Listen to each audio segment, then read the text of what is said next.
Hello friends, तो आज का हिंदू एडिटोरियल का जो मेन आर्टिकल है हम लोग देखेंगे। तो ये है द परपेचुअल वॉर। तो हमने पहले भी डिस्कस कर चुका था पिछले आर्टिकल में हिंदू के कि यूएस अब क्या करे, विड्रॉ कर अपने ट्रूप को अफगानिस्तान के साथ। तो यहाँ पर लिखा हुआ US should have backed Afghan government more institute of pushing hard to engage with Taliban. तो क्या हुआ कि पिछले साल 2019 में 29 फरवरी को उसने agreement for bringing peace Taliban के साथ दोहा में साइन किया एग्रीमेंट फॉर ब्रिंगिंग पीस। तो इससे अच्छा कि वो अफगान में को छोड़ देना चाहिए सब तालिबान के साथ एक एग्रीमेंट बनाएंगे। अब क्या करेगा, वहां का तालिबान फिर से वहां पर टेररिस्ट वहां पर थ्राइव करने लगेंगे, और जो भी थ्राइव करेंगे वो इंडिया पर्सपेक्टिव से वो सही नहीं है, क्योंकि वहां के पाकिस्तान भी कांटेक्ट करेंगे तालिबान के उस हार्डलाइनर के साथ, टेररिस्ट के साथ, और वो इंडिया में भी नुकसान पहुंचाने की कोशिश करेंगे। तो यहाँ पर अमेरिका को, यूएस को यहाँ पर दिमाग लगाना चाहिए था और इस तरीके से सोचना चाहिए था कि हमें अफगान गवर्नमेंट को फोकस करना चाहिए दैन की तालिबानी ग्रुप के साथ, तालिबानी पार्टी के साथ हमें एक एग्रीमेंट बनानी पड़ती। इसी के बारे में यही है। नेक्स्ट आर्टिकल में आते हैं हम। अब इसको भी हम लोगों ने पिछले आर्टिकल में डिस्कस किया था कि the head of the Iranian judiciary Ebrahim Raisi जो प्रेसिडेंट इलेक्शन जीत गए हैं 19 जून को 61% उनका वोटिंग हुआ था, और ये ईरानियन हार्डलाइनर जो पसंद किए जाते हैं। इनका मेन क्या है, most powerful support base for Islamic revolution to the countries and breaking all the restrict on social political rules. इनसे काफी उम्मीदें लगाई जा रही है क्योंकि इस्लामिक हार्डलाइनर्स इनको सपोर्ट कर रहे हैं। Mr. Irani victory is an important opportunity for Iranian hardliners to be in control over the most important branches of the government after being out of the office for many years. तो क्या वो जितने भी Islamic हार्डलाइनर्स है, पहले वो जितने भी इम्पोर्टेंट ऑफिस ऑर्गेनाइजेशन थे उनसे बाहर थे वो लोग, अब इनके जीत जाने से वो फिर से सब चीजों पर कब्जा करेंगे। जितने भी इंस्टीट्यूशन थे, ऑफिस थे, सब पे, और फिर से इस्लामिस्ट को एक्सपोर्ट करेंगे। और ग्राउंड रियलिटीज में देखा जाए तो इतनी इकोनॉमिक कंडीशन वहां पर खराब है कि यूथ को टाइम ही नहीं है कि कौन प्रेसिडेंट बन रहा है, कौन प्रेसिडेंट नहीं बन रहा है। बस वो तो 2 वक्त की रोटी मिल जाए उनको, उसी में फोकस करते हैं वो। तो लुकिंग अहेड यही है इनसे कि इकोनॉमिक्स के बारे में इनसे इम्प्रूव करा जाए, लेकिन इतनी जल्दी, क्योंकि पिछले जो गवर्नमेंट थी देख रहे हैं कि ईरान डील कितनी फेल हो गई, न्यूक्लियर डील जो यूएस के साथ हो गई, तो इकोनॉमिक सैंक्शन भी लग गया था। अब फिर से सैंक्शन हटाने पर फिर से इकोनॉमिक रिकवरी करने में टाइम लगेगा, लेकिन इतनी जल्दी से यूएस के साथ रिलेशन बनाने में सहमत नहीं है। तो लास्ट पैसे देखते हैं, therefore while the countries to be faithful to Al-Khamenei, they could try to consolidate the alliances of different conservative groups in Iran. So Mr. Raisi continued to collaborate with the decision to make his other placement role within Iran's hegemonic enterprise West Asia. तो उनको समय लगेगा इनके साथ relation, waste Asia के साथ और US का रिलेशन बनाने में, और इम्पोर्टेंट है कि इकोनॉमी को रिकवरी करे। देखिए ये रिकॉर्ड 82 लाख शॉट्स एक दिन में दिया गया, ऐसे दिए गए तो हम इसमें जल्दी से कोरोना पे कंट्रोल कर देंगे प्रॉपर, और इतने रिकॉर्ड वैक्सीन दिए जाने लगे। तो देखिए भी कंट्रोवर्सी पहले भी आर्टिकल निकल चुका था इस पे। एक जगह गवर्नमेंट को क्या करना चाहिए, जो पेंडेमिक में मर गए फैमिली, उनके लिए क्या करना चाहिए। पिटिशनर ने कहा कि उनको 4 लाख मिलना चाहिए, लेकिन गवर्नमेंट कह रही है कि नहीं, हम अगर सबको 4 लाख लोग मरे, सबको देने लग गए, तो हमें मैनेजमेंट करने के लिए, वैक्सीन के लिए जो पैसे चाहिए हम कैसे मैनेज करेंगे। इसी पे एक टसल चल रहा है। देखिए वही इसी पे टसल चल रहा है। सुप्रीम कोर्ट ने बोला, सुप्रीम कोर्ट से government decision on it's gratia payment, यानी कि उनको 2 पेमेंट दीजिए जिनके फैमिली में डेथ हो गया कोरोना से। सेंटर से focus is on using funds for food medical care. तो इसमें फोकस क्या कर रही है गवर्नमेंट, कर रही है कि अगर हम इनको पैसा, तो मेडिकल पर खर्चा, फूड पर खर्चा हम कैसे कर पाएंगे, हम कंपनसेशन कैसे कर पाएंगे दो चीजों का। तो इसी पे अभी टसल चल रहा है। गवर्नमेंट को इसमें डिसीजन लेना ही पड़ेगा कि वो क्या करेगी इनके लिए। देखिए जस्टिस अशोक भूषण क्या कहते हैं, is there any decision taken that there is no need to pay ex gratia, is there is a decision और is it a case of no decision. इसमें देखिए सोलिसिटर जस्टिस तुषार मेहता क्या बोलते हैं, जो गवर्नमेंट की तरफ से वकील है, it is not that we do not have money, it is that our focus is rather on expenditure for other things like public health intervention, social protection and economic recovery for the affected communities। और इसमें से senior advocate क्या करते हैं, S P Upadhyay for the t shirt की तरफ से कौन है, if they do not have the money why should they not comply with the statutory obligation under section Disaster Management Act to provide essential COVID vaccines।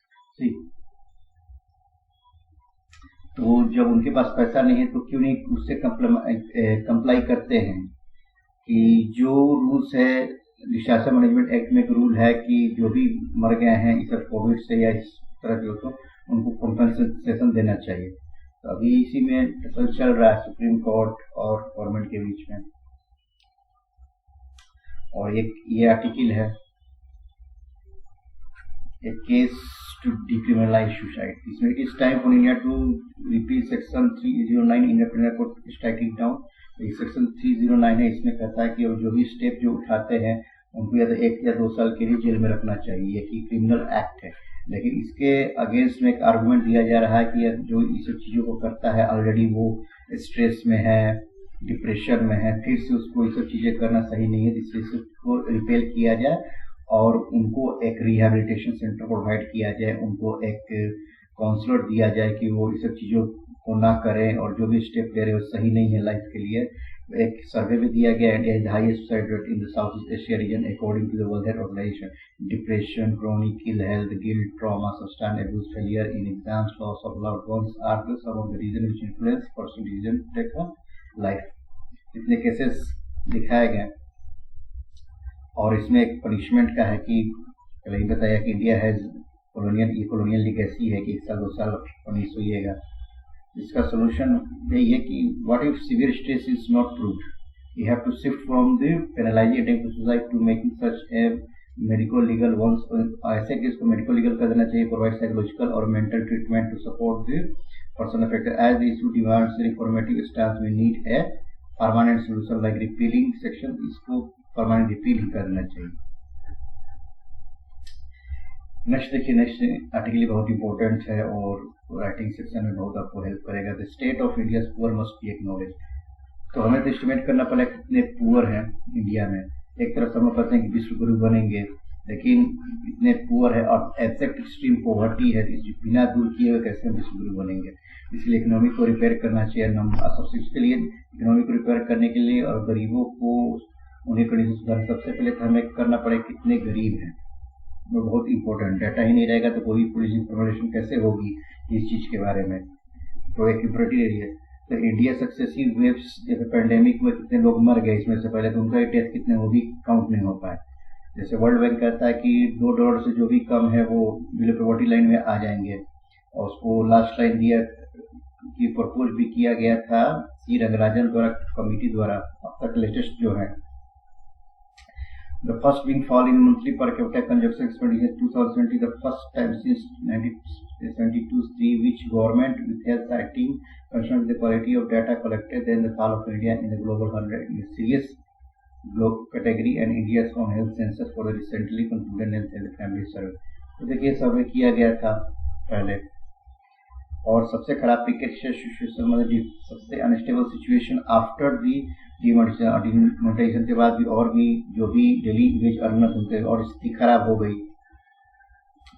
एक सर्वे हुई थी global multi dimensional poverty index, उसमें बताया गया है 2006 से 2016 के बीच में इतने लोग पॉवर्टी लाइन से निकल गए थे।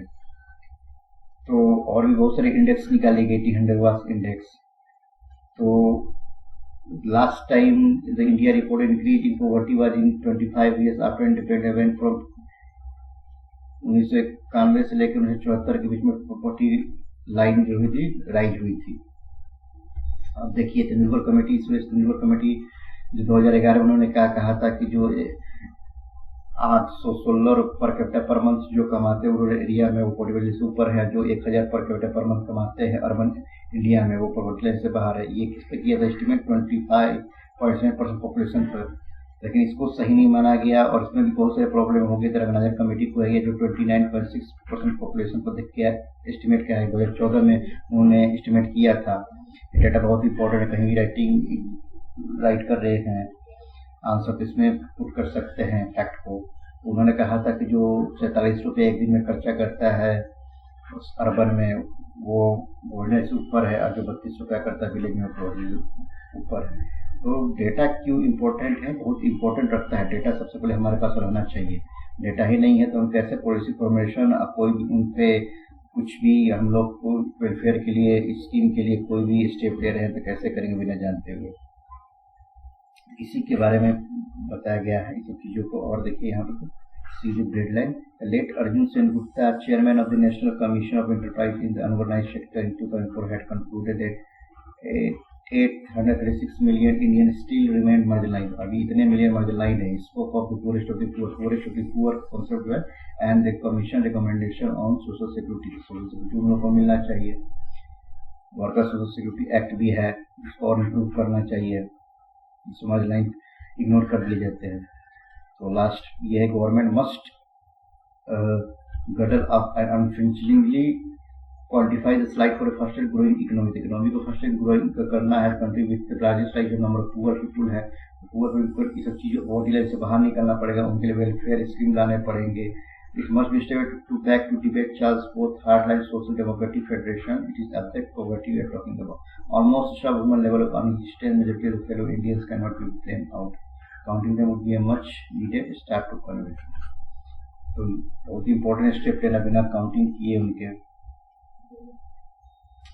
अब देखिए इसमें क्या है, देखते हैं India vaccine policy needs clear. देखिए जो वैक्सीन की पॉलिसी बन रही है उसमें क्लियर नहीं है। पहले तो डेटा कितने मरे वही डाटा नहीं है हमारे पास, फिर उसको हम लोग वैक्सीन कितना खरीद रहे हैं, उसका प्राइस कितना हो, कितने गवर्नमेंट देगी, कितने प्राइवेट कंपनी बनाएगी, ये सब कुछ भी क्लियर नहीं है। अब कौन सा दवा, अब 25% गवर्नमेंट ने कहा कि हम दवा देंगे, बाकी 25% जो होगी प्राइवेट देगी, तो कोई फिक्स नहीं है कि ज़्यादा अगर पैसा इन्होंने लगा तो प्रिविलेज वन है जो उनके पास है उनको मिल जाएगा, वो लोगों को मिलेगा नहीं, तो कैसे चीज़ों को हम लोग मैनेज करेंगे। तो इसी के बारे में seeking to pursue collective objective policy architecture is complex and difficult to implement. इसी के बारे में होल आर्टिकल है, तो मेन इसके लास्ट पैरा पर चलते हैं। Clearly there is a need to simplify the policy with the government as sole procurer. Government को ही बताना पड़ेगा सोल प्रोक्यूरर है जो भी वैक्सीन है, सिर्फ प्राइवेट को नहीं देना चाहिए। Implementation must be according with district level मैकेसी, डिस्ट्रिक्ट लेवल पर हमें चलना चाहिए, सिर्फ स्टेट के लेवल पर नहीं चलना। Incorporating the public and private to cover groups as spice according to with the epidemiological data, जो कि व्यू करता है डेटा को। The object has to epidemiological मतलब होता है इंफॉर्मेशन, विजडम, जो भी ग्रोथ ही कॉम्प्रिहेंसिव डाटा दे। टू रिसीव नॉर्मलिटी की स्टार्ट इकोनॉमी को स्टार्ट करें, start school, ensure people wellbeing, सब कुछ एक साथ लेकर चलना पड़ेगा। बहुत डिफिकल्ट है लेकिन सबको साथ ला के चलना पड़ेगा। It is not a time to ask people to share post when the economy is tanking. Vaccines are our lifeline, vaccine ये लाइफलाइन है। और क्या कर सकते हैं, मरने से बचने के लिए वैक्सीन ले सकते हैं। Should be freely available, freely accessible होना चाहिए, नहीं कि सिर्फ प्राइवेट को दे दिए, प्राइवेट वाले अपनी मनमानी कर रहे हैं, पैसा बढ़ा रहे हैं, और जहाँ डिलीवर करना चाहिए वहाँ पर डिलीवर नहीं हो रहा है, जो प्रिविलेज होने उन्हीं को सिर्फ मिल रहा है। और ये सब चीज़ें डेटा के बारे में बताया गया, कितना प्राइस है, क्या है, कैसे होगा, ये जो कोविशील्ड का कितना प्राइस है, कोवैक्सीन का, कोविशील्ड का, ये सब चीज़ों को डेटा वाइज समझाई गई है। लेकिन मेन क्रक्स है यही है कैसे मैनेज करना। So this is all about the today tutorials. Thank you.